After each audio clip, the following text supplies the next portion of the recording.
1 Kings chapter 22. Warning kay Ahab. 3 years nang walang gera sa pagitan ng Syria at Israel. Pero sa pangatlong taon, pinuntahan ni King Jehoshaphat ng Juda si King Ahab ng Israel. Nagtanong ang hari ng Israel sa mga officials niya, "Alam niyo bang atin dapat ang Ramoth sa Gilead, pero bakit nananahimik tayo at di yun binawi sa hari ng Syria?"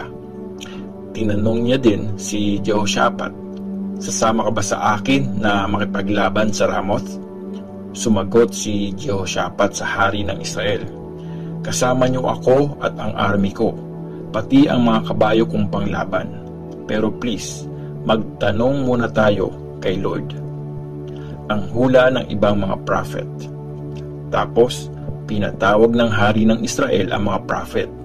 Mga 400 sila at nagtanong, "Dapat ba akong sumugod sa Ramoth o hindi?" Sumagot sila, "Sugurin nyo, ibibigay yun ni Lord sa inyo, mahal na hari." Pero sabi ni Jehoshaphat, "Wala na ba ditong ibang prophet ni Lord na pwedeng pagtanungan?" Sumagot si Ahab kay Jehoshaphat, "Meron pang isang pwedeng magtanong kay Lord, si Micaiah na anak ni Imla, pero galit ako doon. Never naman siyang nagsabi ng good news sa akin, puro masama lang." "Huwag kayong magsalita ng ganyan, kamahalan," sagot ni Jehoshaphat. Pinatawag ni King Ahab ang isang official at nag-utos, "Dalhin mo agad dito si Micaiah, yung anak ni Imla." Nakaupo ang hari ng Israel at si King Jehoshaphat ng Juda sa mga trono nilang nasa giikan sa may entrance ng Samaria. Suot nila ang magaganda nilang damit panghari. Nakikinig sila sa mga prophet na nagsasabi ng mga mensahe. Isa sa mga prophet si Zedekiah na anak ni Chenaanah. Gumawa siya ng mga sungay mula sa bakal at sinabi, "Ito ang sabi ni Lord, gamit ang mga ito, susuwagin nyo ang mga Syrians hanggang mawasak sila." Ganon din ang sinabi ng ibang mga prophet. Sabi nila, "Sumugod kayo sa Ramoth, mananalo kayo. Ibibigay sila ni Lord sa inyo, mahal na hari." Ang prophecy ni Micaiah. Sabi kay Micaiah ng official na inutusang pumunta sa kanya, "Lahat ng ibang mga prophet, good news ang sinasabi sa hari. Sana, good news din ang sabihin mo." Pero sumagot si Micaiah, "Sumusumpa ako kay Lord. Kung ano ang sasabihin sa akin ni Lord, yun lang din ang sasabihin ko." Nung lumapit si Micaiah kay King Ahab, sabi ng hari sa kanya, "Micaiah, dapat ba kaming sumugod sa Ramoth o hindi?" Sumagot si Micaiah, "Sumugod kayo, mananalo kayo. Ibibigay sila ni Lord sa iyo, kamahalan." Pero sumagot ang hari sa kanya, "Ilang beses ba kitang papasumpain sa pangalan ni Lord na wala kang ibang sasabihin sa akin kundi ang totoo?" Sumagot si Micaiah, "Nakita ko ang army ng Israel na nagkalat sa mga bundok, parang mga tupang walang shepherd. At sabi ni Lord, walang naglilid sa kanila. Pauwiin mo na sila ng safe sa kanilang mga bahay." Sabi ni Ahab kay Jehoshaphat, "Di ba sabi ko sa iyo, walang good news na sasabihin yan? Puro masama lang." Sabi pa ni Micaiah, "Kaya pakinggan nyo ang sinasabi ni Lord. Nakita ko si Lord na nakaupo sa trono niya. Lahat ng army sa langit nakatayo sa kanan at kaliwa niya. Sabi ni Lord, sinong manloloko kay Ahab para sumugod siya at bumagsak sa Ramoth?" Kanya-kanyang sagot ang mga nandun. May isang espiritu na tumayo at lumapit kay Lord. Ang sabi, "Ako ang manloloko kay Ahab." Tinanong siya ni Lord, "Paano?" Sumagot ang espiritu, "Pupunta ako doon at pagsasalitain ko ng kasinungalingan ang mga prophet niya." Sabi ni Lord, "Sige, ikaw ang manloko sa kanya. magiging successful ka. Pumunta ka at gawin mo na. Kaya ngayon, tingnan nyo, nagpadala ng espiritu ng kasinungalingan si Lord sa mga prophet nyo. Pero sinabi ni Lord na may disaster na mangyayari sa inyo. Tapos, lumapit si Zedekiah na anak ni Chenaanah. Sinampal niya si Micaiah at sinabi, "Paano nangyaring nawala sa akin ang espiritu ni Lord at ikaw na ang kinakausap?" Sumagot si Micaiah, "Makikita mo ang sagot sa araw na pupunta ka sa isang pinakaloob na kwarto para magtago."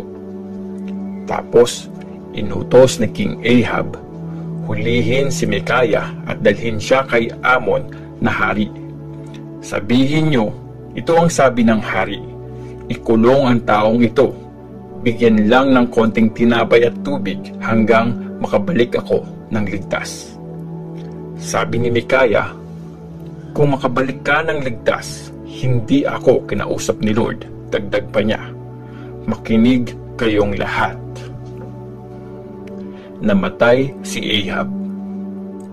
At nagpunta nga si King Ahab ng Israel at si King Jehoshaphat ng Juda para sumugod sa city ng Ramoth sa Gilead. Sabi ni Ahab kay Jehoshaphat, magdidisguise ako pag lumaban na tayo, pero ikaw, isuot mo lang ang panghari mong damit.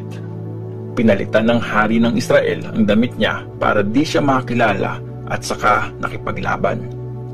Nag-utos naman ang hari ng Syria sa 32 na commanders ng mga chariots niya. Huwag kung sino-sino lang ang labanan nyo. Tutukan nyo ang hari ng Israel. Nung makita ng commander ng mga chariots si Jehoshaphat, sabi nila, siguradong siya ang hari ng Israel. Kaya sinugod nila ito at sumigaw si Jehoshaphat para lumaban. Nung sumigaw siya, na-realize ng mga commander ng mga chariots na hindi yon ang hari ng Israel. Kaya tumigil na sila sa pagsugod dito. Pero may isang sundalong tumira ng pana na nagkataong tumama kay King Ahab. Natamaan siya sa parte ng katawan niya na hindi natatakpan ng armor.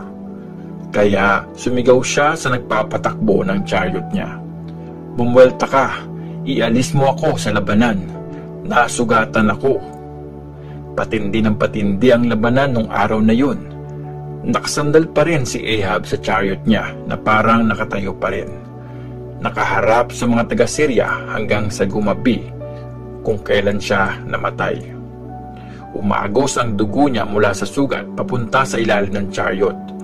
Nung palubog na ang araw, may sigaw na narinig sa army, "Lahat kayo, magsiuwian na kayo sa sarili-sarili niyong mga city at bansa."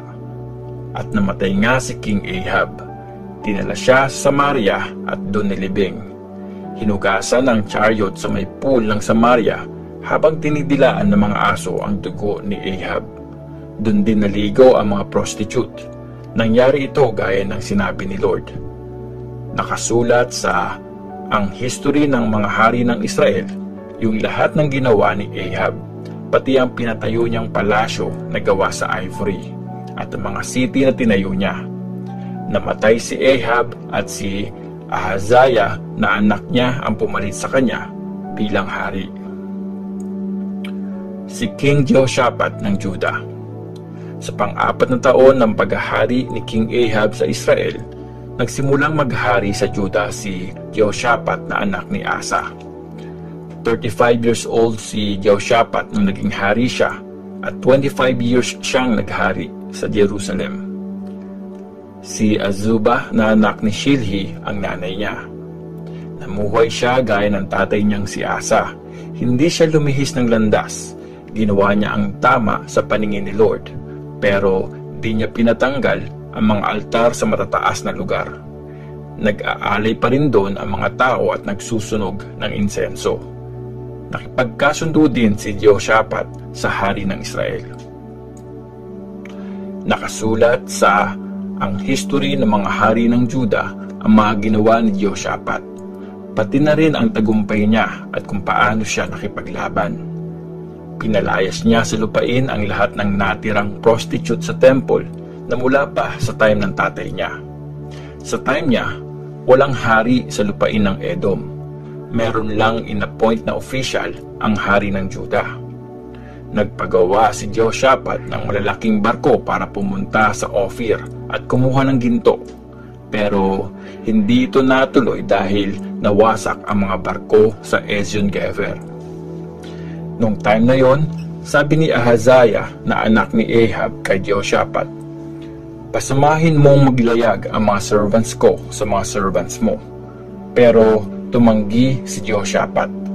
Namatay si Jehoshaphat at nilibing sa libingan ng mga ancestors niya sa city ni David. Ang anak niyang si Jehoram ang pumalit sa kanya bilang hari. Si King Ahaziah ng Israel.